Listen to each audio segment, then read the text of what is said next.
Hello everyone, ngasidi nganu anouba moongda thongaga chanabagi video ma thakacharake. Aikhoi party ma lay, aikhoi puna chaminabane, mathang yengminarase, maroi mapang ke ucharake, duga chanam subi dusu ucharake. Chanam subi, namai dang honang thos as background de. Background je sa sana bam de na sara de. Smai daudana wari watai nungai ba saraga, aikhoi masen maroi mapang semba alu khetpa yaw aure madamgi anu khuthong si yengase direct thau de pa hijan bini anu se kamaina thongge habado mathang yengminarase si khuthong se as khuhau di leitre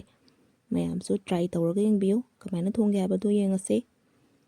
ahan bada nganu singse smaina thau da direct ekta ngausalle adugi matungda maroi mapang khudimak loina mathakta chaisalle chaisalaba matungda khabai sina fajana gro khaibirani duga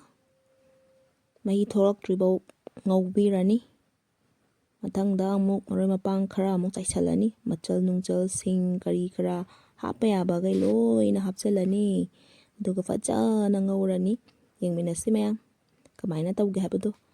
loramdai masak tune sina thum chaisale aduga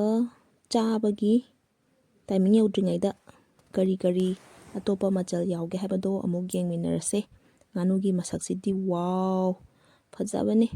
ado chabadasu hawe si khuthongse mangak ka jeungse nakhoi party se yam laudi lawe bako akhoi mi ya banate nganu keji mangane salad ki mapot seme soiri basina aini thangda jiga yong changu yade haba aduga khamesin badi changu yade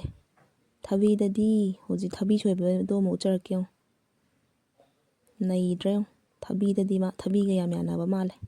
smai tawdana salad chema yawre nganu thongbo loisalakle masaksidi wow tare singju ma ga yawre salad su yawba singju su yawba koi party se law di khara law bane bako mathang dadi sakka ulaga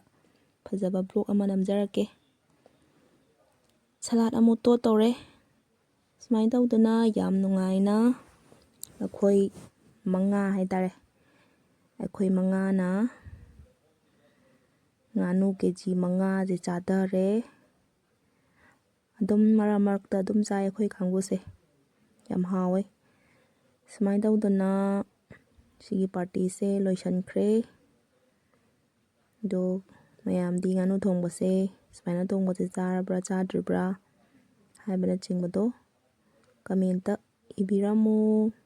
anouba yengba lakbibo oragadi aigi channel sibu subscribe toksanbiramu